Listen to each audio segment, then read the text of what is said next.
Welcome to the Waimakariri District Council's Three Waters Reform online event.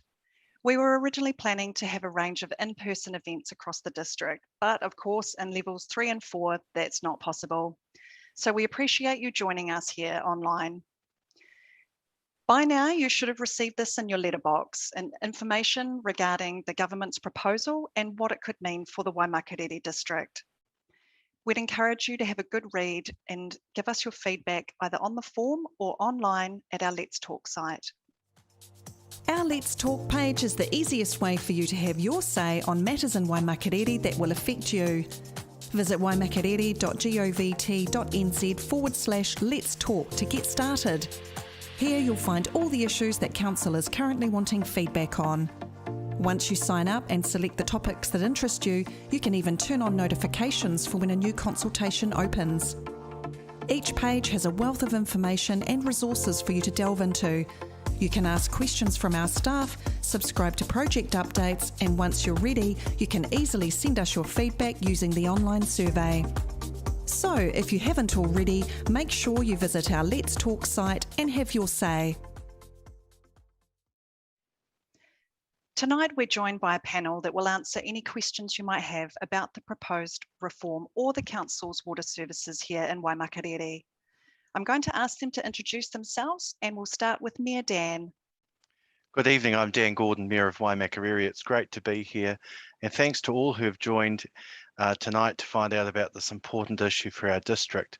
I also want to acknowledge the councillors that are present listening to this live stream tonight. Thanks, Nicola. Thank you, Mayor. Jim, would you like to go next? Kia ora and good evening, everybody. I'm Jim Harland, the Chief Executive. I've been with the Council since early April, and I'm looking forward to assisting the panel to answer your questions. Great, thanks, Jim. And finally, we have Jared. Hello, everybody. I'm Jared Cleary. I'm the Manager of Utilities and Roading at the Waimakariri Council. So yeah, looking forward to help answer some questions tonight. Great, thanks, Jared. Tonight we'll be submitting your questions live to the panel. So if you do have a question about the Three Waters reform, enter it in the comments or in the chat box and we'll put it to the panel shortly. Before we get to the questions, let's take a very quick overview of the proposed Three Waters reform and see what it's all about. You may have seen that the Council is asking Waimakariri residents for their views on the government's proposed Three Waters reform.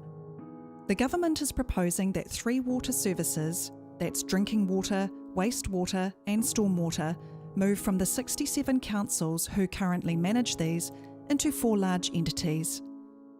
If the reform goes ahead, Waimakariri's water services would become part of an entity that covers most of the South Island. The government has given councils until the end of September to provide feedback on the proposal. Before the council makes a decision about the next stage of the reform process, we're keen to hear what our community thinks. The fundamental question is, will the reform proposal benefit the Waimakariri community? We all agree that quality drinking water and environmental outcomes are a good thing for the country. But at the moment, it's not clear whether the proposed reforms are the best way to achieve this and what the advantages are for our district. The government has 5 main concerns. Affordability. In some parts of New Zealand, it's becoming unaffordable for smaller councils to provide safe and reliable drinking water. Consistency of water quality. There is a difference in water quality and security around New Zealand. Underinvestment in some parts of New Zealand. There are large costs on the horizon to meet new drinking water standards. The ability to meet future requirements. With new economic and water regulators, there is concern councils won't be able to meet future requirements. And resilience to climate change. Increased flooding and sea level rise will put pressure on current infrastructure. Our council has pored over their data and have some concerns of our own. The main ones include equity for ratepayers. The government proposal doesn't compensate the council for a transfer of assets valued at $602 million. The accuracy of the government's data. They're promising significant efficiencies and better affordability. Our data paints a different picture. Connection to the community. Waimakariri would become part of an entity that covers most of the South Island with a complicated governance arrangement. It's unlikely residents would have a strong say or influence in local matters. Responsiveness during disasters. The Canterbury floods earlier this year showed the value of local knowledge and having boots on the ground to respond. It's possible a whole of South Island entity may struggle to achieve this. We're also concerned about how this reform would interact with upcoming local government changes, how this new entity would appropriately plan for growth, and have concerns about the short window given to councils to make an informed decision. So, what do you think? The first question to start us off this evening: why are we asking the community for their feedback? This one is for you, Dan. Well, thank you. Firstly, we all agree that quality drinking water and environmental outcomes are a good thing for the country. At the moment, it's not clear whether the proposed reforms are the best way to achieve this and what the advantages are for our district. This was all triggered by the compiler bacteria outbreak in Havelock North in 2016, which has resulted in new legislation and a new regulator. As part of this, the government are proposing to move to water services from councils and communities to 4 large entities across New Zealand. There are a number of objectives they are wanting to achieve and a number of concerns that the council has on the community's behalf. The Three Waters reform proposal is complex and could have far-reaching consequences for our community. It is disappointing that the government's advertising campaign on Three Waters shows sludge coming out of shower heads and sludge in waterways. I want to assure our community that this is not the case. We are proud of what we have achieved in Waimakariri. We have worked hard to make sure that we are providing safe drinking water and are dealing with wastewater responsibly. We've invested over $100 million in the last 20 years and have a 30-year infrastructure strategy. That is why we are asking our community what they think. We are not convinced that our ratepayers will benefit from this change. It's very important to myself and the councillors that we give our ratepayers a chance to have their say, and tonight is part of that exercise. Great, thank you, Dan. And the next question is the Waimakariri District Council doing a good job delivering Three Waters services? And Jared, if you could answer this one for us. Yeah, thanks, Nicola. Look, the council over the last 20 years has invested heavily in our Three Waters infrastructure and services. We've got around about $600 million of Three Waters assets. And in the last 20 years, we've spent more than $100 million carrying out upgrades to that infrastructure. It's actually about 29% of the council's total assets on our books. So it's a pretty important piece of infrastructure. And we do a lot of work to make sure we manage that well and provide a good service. Just looking forward in our long-term plan, we've got $41 million predicted to spend and budgeted for over the coming 10 years. And that's to continue with the good work that we're doing on improving our services as well as responding to new standards as they are coming on board. So yeah, to answer it, I do believe that we are doing a really good job. Great, thank you, Jared. If reform goes ahead, will residents pay less for water services? And Jim, if you could answer this one. That's a good question. Thank you, Nicola. What we do know is that costs will increase between now and 2051. Whether there's reform or not, there will be increased standards to be met. But I guess the council's figures suggest that a non-inflation adjusted figure would be about $908 in 2051 to meet the drinking water standards expected then. And that's compared to the government's figures, which are $640 if there was reform and $3,000 if there wasn't. So you can see there's quite a big difference. And a lot of that is to do with basically the subsidy that would be paid by the Waimakariri residents who've invested heavily in the last few years. Not all councils have done that. So our costs will go up greater compared to others, because that'll help subsidise them. Great, thank you, Jim. And what will the proposed reform mean for residents? Dan? The reform proposes bringing together 3 water services in New Zealand, currently delivered by 67 different councils into 4 large entities. If the reform goes ahead, the Waimakariri district will become part of an entity that covers pretty much most of the South Island, excluding part of the top. Under the reform proposals, councils are the owners of the entity on behalf of the communities. There is a no shareholding and there is no financial recognition of ownership in the model proposed. A regional representative group of 12, which is made up of 6 local authority and 6 mana whenua appointees, would appoint an independent panel that selects the board members for each entity. These board members would govern the entity and appoint a chief executive who will manage the staff on behalf of the entity. The proposed reform could result in less connection to local decision makers and mean our community has less of a say in how 3 water services are provided. The loss of local connection and local decision making is a major concern for our councils, and we just need to think of local examples like the earthquakes and the recent floods.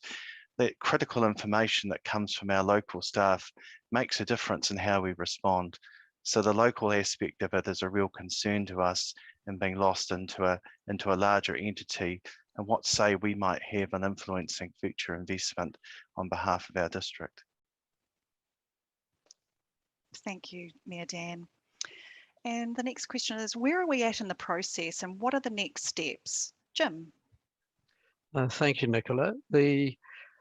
At the current stage, there is a proposal for the 4 entities that Mayor Dan mentioned that councils have been asked to consider and give their feedback to the government by the end of September. The government will then take those views into account and decide what the next steps will be. If we assume that they want to proceed, then the next steps would be for them to prepare an amendment to the Local Government Act to create these new entities. And that would take place sometime early next year after cabinet decisions.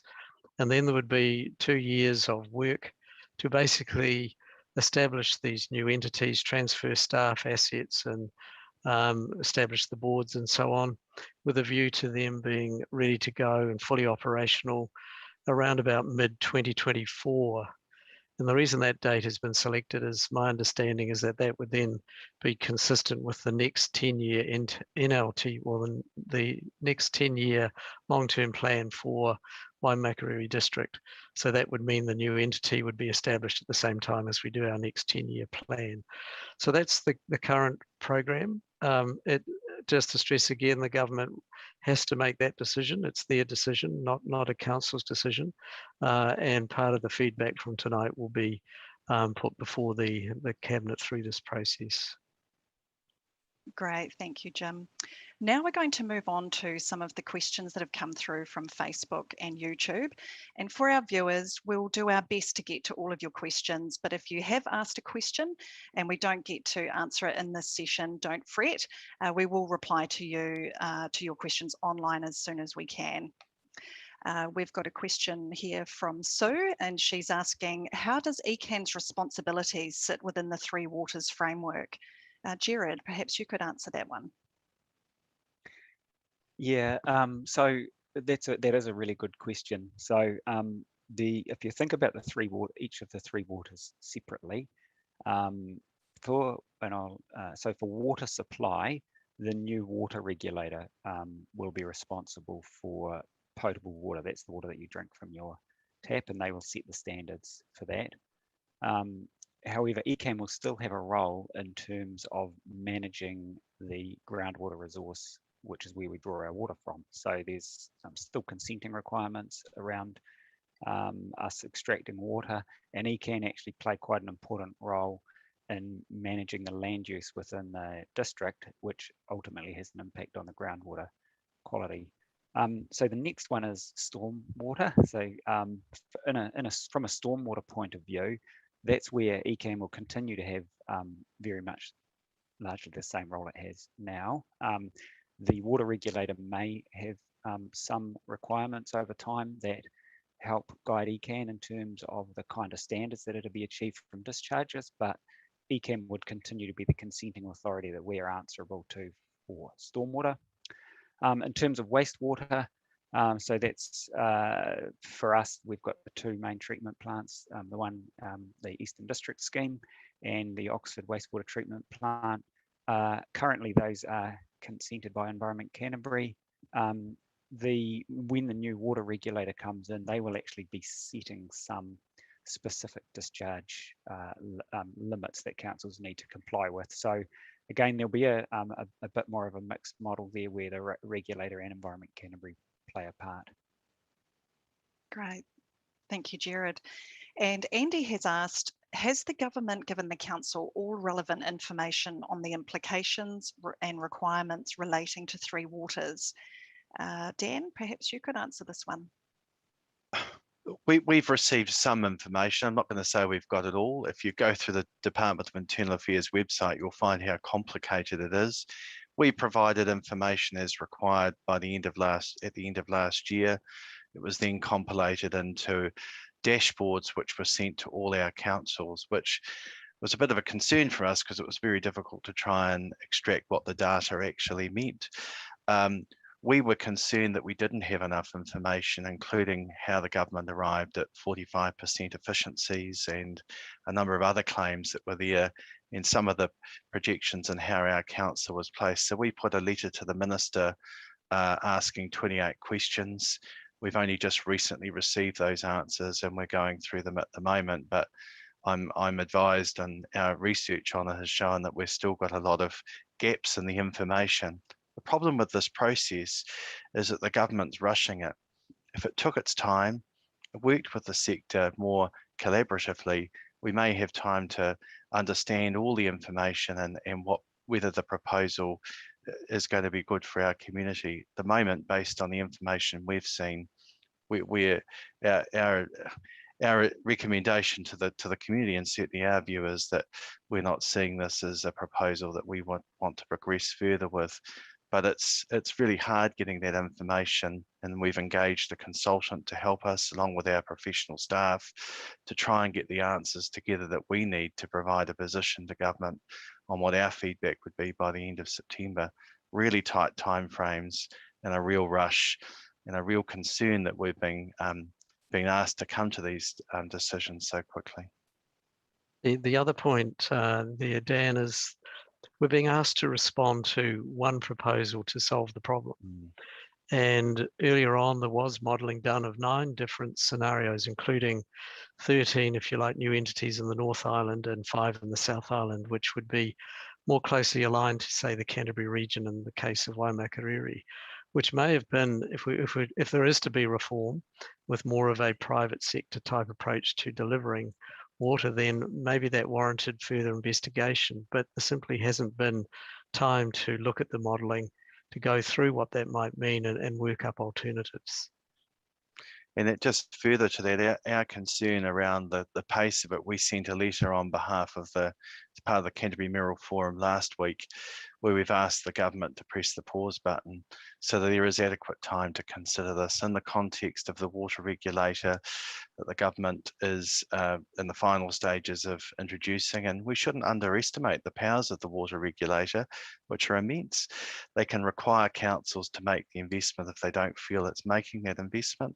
And we think that there needs to be that time taken for the water regulator to embed first, and then perhaps have a look at other options, as Jim was saying, that we used to be funded on the basis of a deprivation scale, and NZTA has a particularly good funding model that we are quite used to in how we work now. There's a whole lot of different models that we think our sector would welcome the opportunity of further exploring, rather than the one option that was presented to us at the end without proper analysis of the other choices, which may well have been to advantage to us. Thanks, Dan and Jim. Victor says, isn't this just another step to privatisation of water? Keep it local. Perhaps, Jim, you could respond.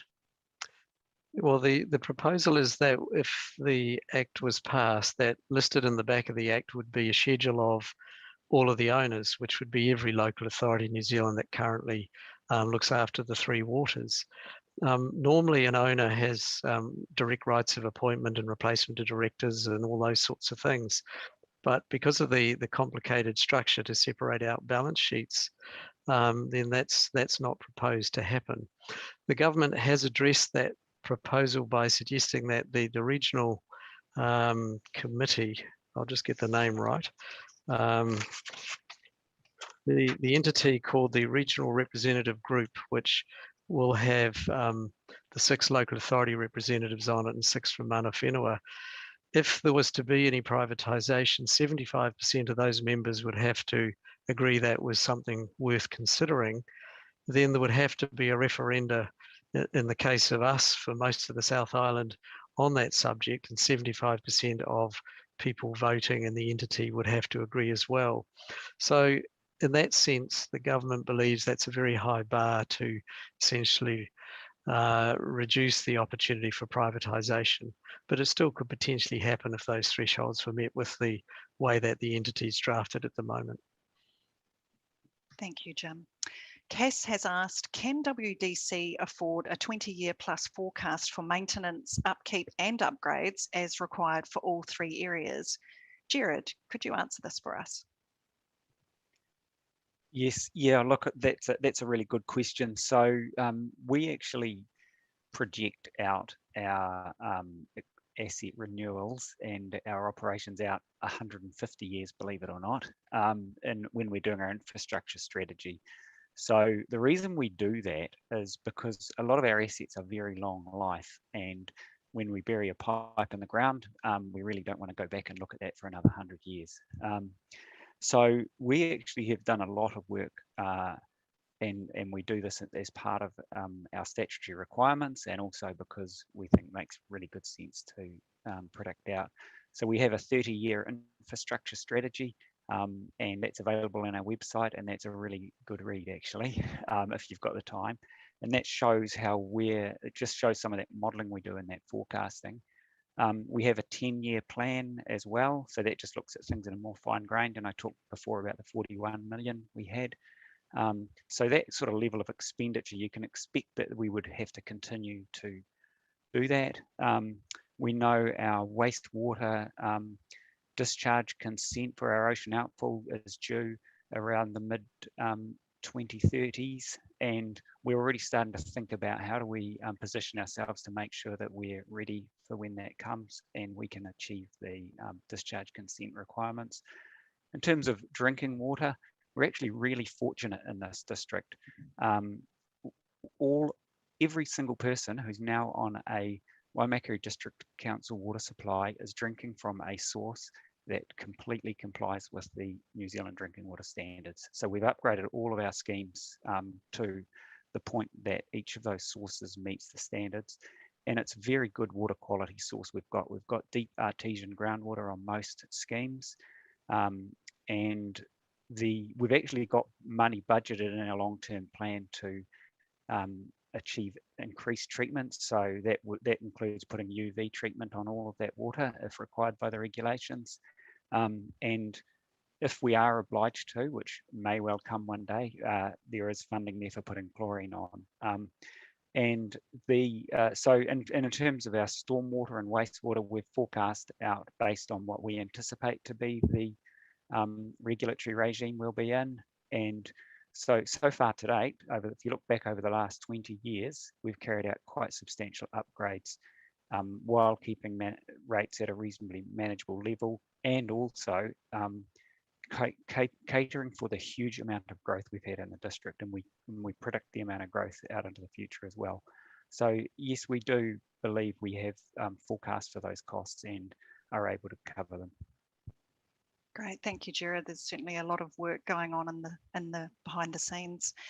Catherine would like to know, how do the proposals potentially have different impacts on the range of water, wastewater and sewerage supplies throughout the district?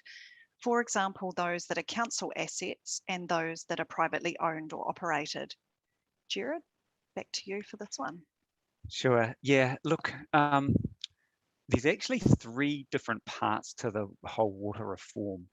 And the first one is the setting up the regulator. So that's Te Mata ROI. So that's the regulator that sets the standards for water supply. And there's actually the water services bill going through at the moment, and that actually talks about the regulations. So that's the second part. So what the rules are, and what are the rules that the regulator needs to enforce. So for both of those, our council is actually quite supportive. And we see it makes a lot of sense to have a regulator. There'll also be an economic regulator in the future, and again, we'd be really pleased to see that come in. So from that side of things, what that means is for all of the council water supplies, will be required to comply with that. There's 2 other kinds of water supplies in the district. So there's people who are on individual wells. So if you've just got one well or one water supply that just serves one house, they're not actually impacted on by the what's happening at this stage. But there are a lot of schemes we know in the district where there might be 2 or more households connected to one well, and they will get caught up in that regulation and the requirements of the regulator. And some of those are quite big schemes. There's up to 60 people on some, but we do know, and we're quite aware, there's quite a number of people who are on lifestyle blocks where they might be sharing a well amongst 1, 2, or a handful of properties. They will need to comply with the new standards and be answerable to the water regulator. So that's that part of it. So the third part of the reform is what we're actually consulting on now, and that's whether or not these water entities and whether we think that's a good thing for the council. The water entities is more about transferring council assets over. And on top of all of that, if there's any schemes who struggle, some of those private schemes, if they struggle to meet the standards, there is the possibility that the dominant entity in the area, which would either be the council or the regulator, may have a role in those being transferred over to them at some point in the future. That's still subject to being worked through the water services bill. So we're not 100% sure where the government's going to land on that one at this stage. And it's probably also worth just, if you take a look back over time in this district, we've actually extended our public water supplies out to service areas that in the past were served on individual wells. And a good example of that is Tuahiwi, where we extended the water supply out there because of water quality issues. So it's likely that over time there would be some people who are currently on private wells, and whether they are in areas that are running out of water or because of low groundwater, or there's water quality issues, or there's growth that happens in that area. There's whether the water is being serviced by the council or one of these large entities in the future, there's a possibility that some of those schemes will continue to be connected up to the public supplies over time. Great. Thank you, Jared. Shane has asked, just how many councils in New Zealand are struggling to meet the 3 water standard? Jim, maybe you can answer this one. I don't have a hard statistic, but there's my feeling is there's probably about half and half. The smaller councils, it's a bigger hurdle for them to meet the standards because they just don't have as many ratepayers, and that's why if the reforms happen, a lot of the smaller ratepayer entities people will be better off. But perhaps Mayor Dan might have a closer feel for that, being in touch with the mayors through New Zealand. Look, there are a number of councils that for sure, look, no one's arguing that there doesn't need to be change. And in fact, in talking to colleagues throughout the country, most in their long-term plans are projecting fairly significant expenditure there. But putting them into 4 entities throughout New Zealand is not necessarily going to fix the problems that there are. And that's what some of us have been talking about. Well, if you actually took the money the government are proposing at around $2.5 billion, put that into a fund, you could actually work directly with those councils that are struggling to meet those costs. And look, for instance, in our community, we found a way that we can manage that cost, and we've been talking about the potential of joining our water suppliers up and having a district-wide rate. We haven't quite made that decision yet. That was something we've put off until the next year, but that's a way we were looking at potentially how we could manage some of those costs that were there. And we've been managing that in terms of some of the upgrades that we've been doing. And for instance, Points Road is a prime example of that, where there's some subsidy coming from throughout the district to help that small rural supply with that upgrade. So on a similar basis, the government could do the same and target the likes of, for instance, the Chatham Islands, which really does struggle with meeting the standards and also the costs. There's a whole range of ways that this could be done, and it used to be done that way. It was funded on a deprivation scale basis, and we managed, Jared, I'm sure you'll remember, to get some funding there for the Oxford community at that time. Exactly the size and scale of it, I'm not entirely clear from all councils, but no one's going to say that we're not without challenges and there aren't things, but that's where you have adequate planning. And as our council has, we've got a 30-year infrastructure strategy.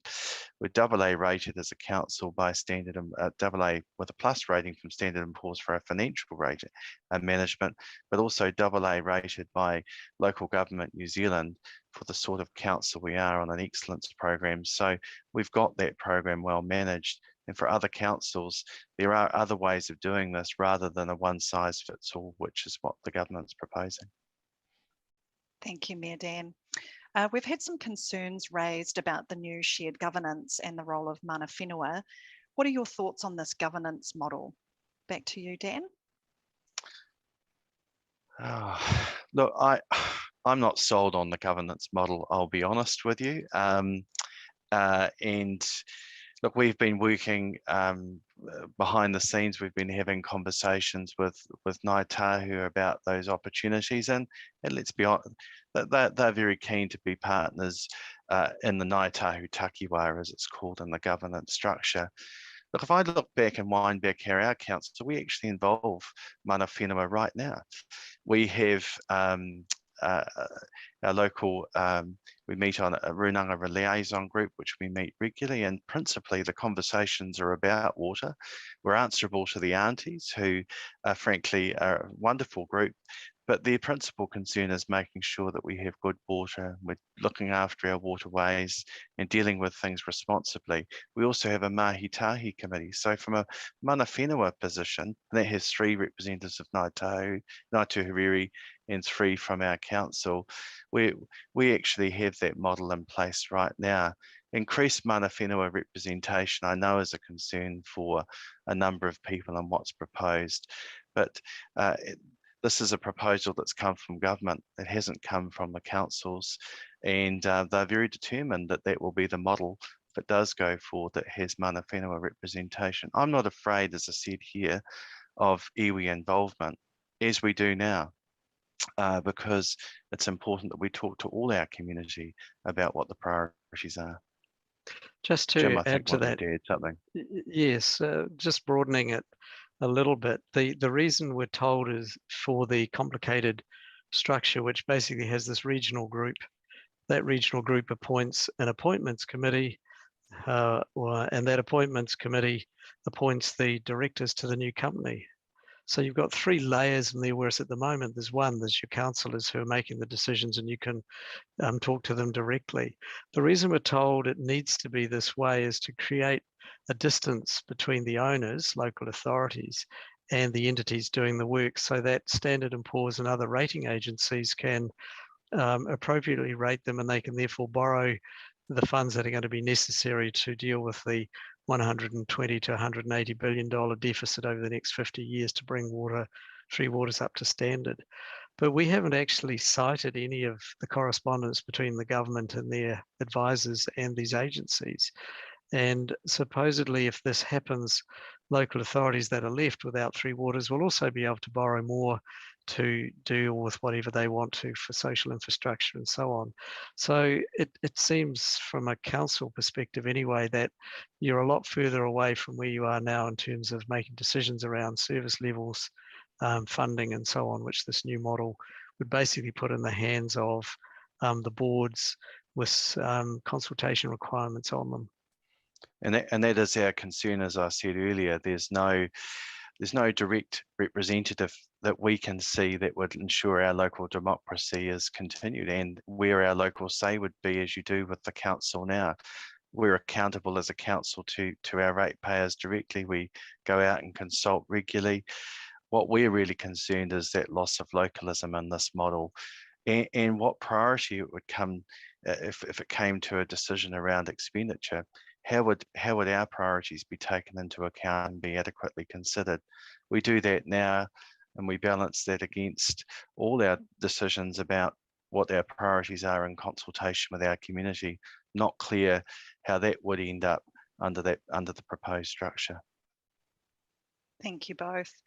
Rebecca wants to know, does the council's budget allow for the cost of climate change adaptation to 2050, and does it allow for the cost of likely tighter regulation on nitrate levels? Jared, could you answer this for us? Yes, yeah, I'm happy to answer that. And they really are two really good questions. Thank you, Rebecca. Perhaps I'll tackle the nitrate one first.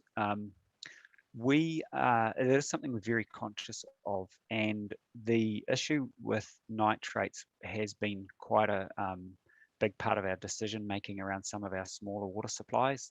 So we've recently connected up the Points Road water supply to the West Eaton water supply, and one of the drivers for that was we were concerned about the nitrate levels on the Points Road scheme. It was getting too close for our liking to the trigger levels in the drinking water standards. So in terms of nitrates, we're now getting most of our water. I'd probably go as far as about 99% of it from very deep aquifers that to date have not had any issues with nitrates. When you look out over a 100-year window, some of the work that has been done by Environment Canterbury does show that there is a potential risk to those very deep aquifers. Now that's being managed by the rural sector and through the regional plan that Environment Canterbury do.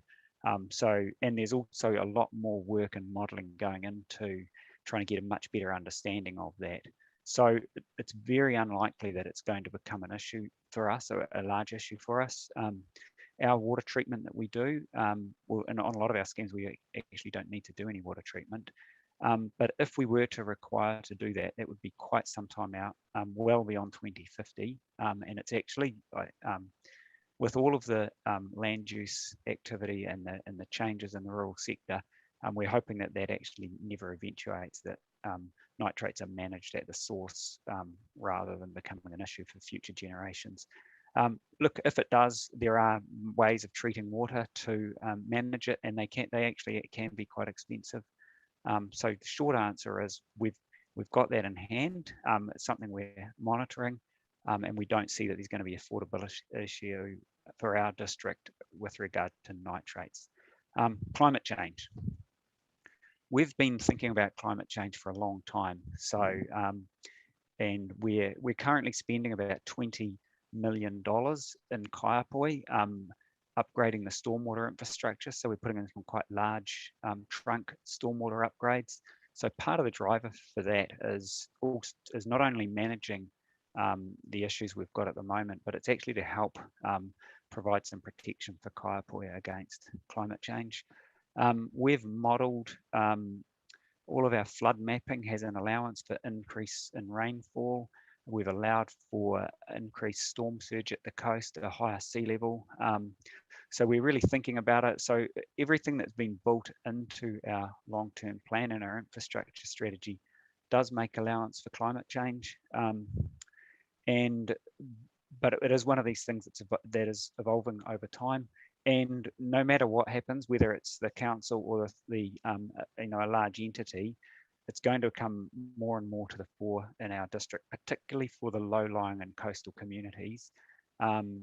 And that is something that the council will definitely be engaging with the community out into the future. But from a infrastructure point of view, yes, we're planning for it. We're predicting and starting to budget for it as well.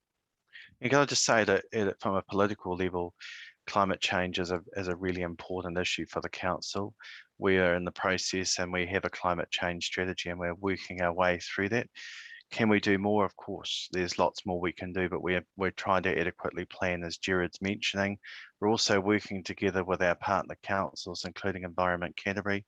I personally chair the Canterbury Mayoral Forum Climate Change Group, and it's looking at information across our different councils, because if we're to work on this, it's something that we've actually got to work on across Canterbury, in fact across New Zealand, because it's a really important issue. But at a local level, when I was elected, I wanted to signal the importance of climate change, and I appointed a councillor to the role of climate change and sustainability to signal the importance of that. And the councillor that's leading that's doing a really good job. We've got lots more work we are going to do in that space, but we are starting with earnest. But as Jared said, we're planning from an infrastructural perspective, but also broader than that, what our response will be, but working in at a regional level and also at a national level. Thanks, Jared and Mayor Dan. Richard wants to know, do the council have alternative options for reform of Three Waters or prefer to continue with status quo? Jim, would you like to answer this? I think that's probably a better question for the Mayor. Look, I'm happy to give that a go. Look, at the present time, we are seeing that from our council's perspective, the status quo adequately addresses where we're at, because we've made it clear that we've got things under control and managed. But from a regional perspective, we're really happy to work in and look at alternatives. And I've mentioned a couple that we've been considering, and what we're saying to the government: press the pause, let the water regulator get in place, get it established, then let's see where we go. And there's a number of options, including the 9 scenarios that the CEO mentioned earlier that the government had been considering. I've mentioned earlier around the deprivation scale, for instance. That's one way that a central pot could be put aside and councils could apply to that, or a co-funding model like NZTA have in place, which let's say Transport Authority, and for instance, we get 50-50 funding on our roads, but we go into a bid process for that. At a national level, I think that, and a number of mayoral colleagues throughout the country and councils think that's a good option to explore, where you could look at a co-funding and then look at the likes of the Chathams, for instance, or other communities which are struggling, and they may get funding on a higher basis, which is what happens now with the NZTA funding. So a co-funding model is something we certainly think can be explored. But we've actually been working on a regional basis anyway, of looking how we can share our services and work together more effectively. And that's something that will continue regardless of the reform discussion. Those discussions are happening now. But from our perspective, we're not seeing for our district that the model that's put forward, or other than the status quo, is of advantage to us at the moment. But we're open-minded to what other future potentials may be developed, as long as the government allows us to have that to keep that decision and make that choice ourselves. Thank you, Dan. And we're hearing concerns about chlorine being added to water supplies. And could Jared, you talk to this one? Yeah, look, that's a really important issue for our district. And that is something that the new water services bill will introduce as an issue. That'll and it's already come up as an issue for us. So the vast majority of our urban schemes do not get chlorinated at the moment. And when we have surveyed our communities in the past, we've had very strong feedback. Our community tell us they don't want chlorine in the water on the whole. There are some people in our community who do, but certainly based on the feedback we get, the majority of people prefer to have their water without chlorine. So, and we're very fortunate to be in a position to be able to do that because of the good quality of our groundwater that we get. So the new regulations will actually make it compulsory for councils or anyone supplying water to chlorinate. They call it residual disinfection, but that just means chlorine, really. And unless they get an exemption from the regulator. Now, that is something we're trying to work, and we're working closely with our neighbours in Selwyn and Christchurch, because they also have facing the same issue. They have a strong desire to provide a non-chlorinated supply as their community expect. And so we're being quite proactive in that, working together with them. And we want to really proactively engage with the water regulator as soon as they are up and running. And we've already initiated some level of conversation there. So that will be an issue for us. I don't believe any council in New Zealand has managed to get a water safety plan approved without chlorine just in the last year or two, since this has become such an issue. And that puts us in that camp as well.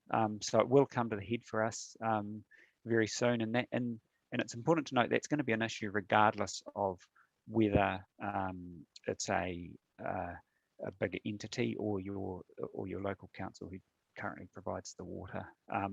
And that may be something that, you know, in the feedback, we're expecting people, if you've got a view on if these entities do stand up, let us know what you know, whether you want to have the ability for, as a community, to still look for that level of service where you don't have chlorine, because there will be additional requirements that we're going to have to do going into the future to be able to continue to provide that non-chlorinated water. And Jared rightly observes that chlorination is a big issue for our community. He and I both flew to Wellington and fronted the select committee on the water services bill and put this case very strongly on behalf of our community, because we know how important it is. That's why we've made the investment in deep source aquifers over in making sure we're providing good drinking water, and also that we have been investigating alternatives like UV disinfection. So, you know, we have applied for an exemption, and we will keep fighting hard on, or advocating hard on this subject, because we know how important it is for our community. But in the hands of a new water entity, not sure what say we'd have over that. And that's one of the risks. And ultimately, as Jared says, if the government legislate for it and the water regulator make that decision, what choice we will have apart from strong advocacy, which is what we will always do on behalf of our ratepayers. Thank you both. And we've just got a couple more questions. Cass is interested to know, is council concerned with the upcoming RMA reforms affecting this process and decision? Jim, perhaps over to you. It's an excellent question. Thank you. The RMA reforms essentially are going to result in a regionalised approach to a new spatial plan for Canterbury, and then the Natural and Built Environment Act, which will essentially have the rules for land use. And again, the proposition is that will be prepared at a regional level.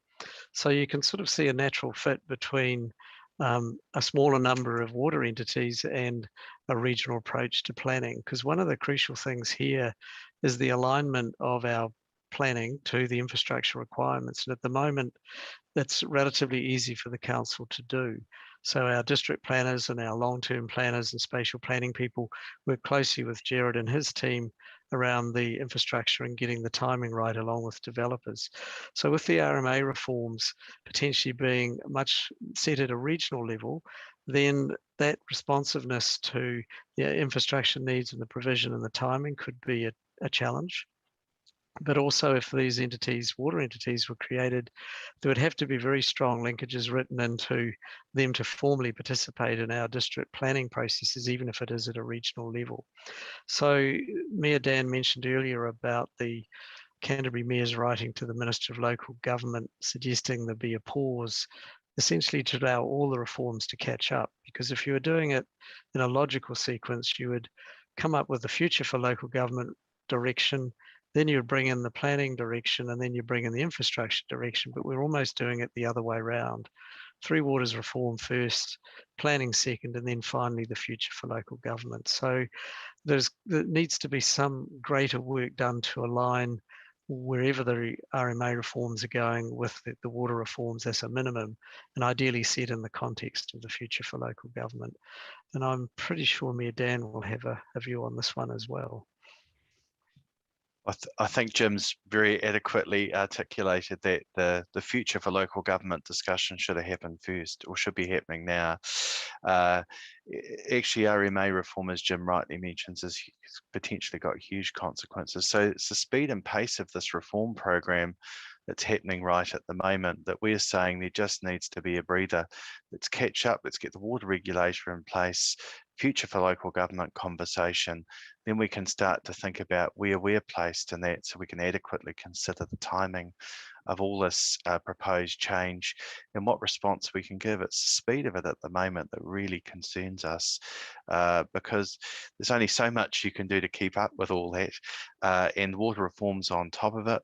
There's just not adequate time to properly consider, and the government brought forward the reform program, what was to be a conversation that we were expecting to have probably by December.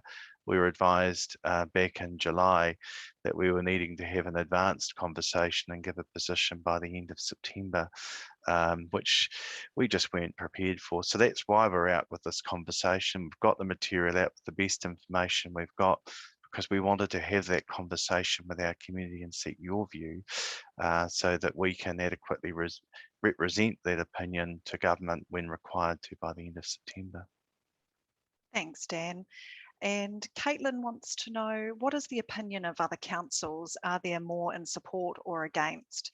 And perhaps Dan, again, back to you. I think there's a growing concern around councils. There's certainly some councils that do support the reform program, but the growing view amongst councils at the moment is that they're disappointed with the government's advertising campaign. They're disappointed with the speed and pace of the reform, and what they're asking for. And the message of Canterbury Mayoral Forum is actually followed through a number of councils who are saying, let's press the pause, let's give it time to consider it, let the water regulator in place, as we've said, and see what happens from there. But note, there's not a united view amongst councils, and Local Government New Zealand are certainly pushing forward the reform conversation. But majority, a number of councils that I talk to are certainly concerned about it and want the whole process slowed down so we can adequately consider it. But there will be councils that some will benefit from it and some won't. And we're one of the councils that has actually performed really well in that space. So we're not seeing a benefit for us apart from potentially subsidising other councils which haven't performed. But there are other models, as we've talked about, and those other councils I'm talking to all the time would rather have that conversation openly and consider what those alternatives are before we're stuck with a conversation about 4 entities, which is effectively where the government's at the moment. Thank you, Dan. We're almost out of time. So if you have asked a question that we didn't manage to get to this evening, don't worry, we will reply online after the session. But before we go, Mayor Dan, why is it important that people give us their feedback? Look, it's really important to hear what our residents have to say for us and to be informed by that. And that's why we've gone ahead with this exercise of going out with the survey that we posted to you, or that you can fill the survey in online. The link, if you want to do that online, is waimakariri.govt.nz/let's talk. By doing this, the council will be well informed and that we can give Waimakariri's feedback to the government. It's really important that we hear your views on this, and that's why we've put together this conversation tonight to inform you. If you've still got questions, we welcome you contacting us directly so we can answer those or fill in the chat, and we'll do our best to get that information back to you. But we really welcome that feedback and your views. The survey closes on September the 5th, so please do get your view in before then. After that, the council will finalise what feedback that we will give to the government at a special meeting on the 28th of September. After this, we'll be back in touch with you with what the next steps are that we will be considering in this process. Can I just say, Nicola, as we're coming to a close, just thanks to all of you who have showed an interest tonight and for the questions that you've put forward. We hope you find and have found it useful to you, and it's helped inform you better to give us your feedback. Can I say thanks particularly to Jim and Jared, and to you, Nicola, as our MC. You've done an excellent job keeping us online and making sure that we're keeping to time with the questions. To everyone out there, take care. Thank you. Thanks very much, Dan. And so that's all we have time for tonight. If you want to know more, or if you have some feedback on what we've discussed tonight, visit the Let's Talk page and let us know. And that web address again is waimakariri.govt.nz/Let's Talk. So thanks very much to our panel, and thanks so much to you at home for joining us. Stay safe and have a great evening.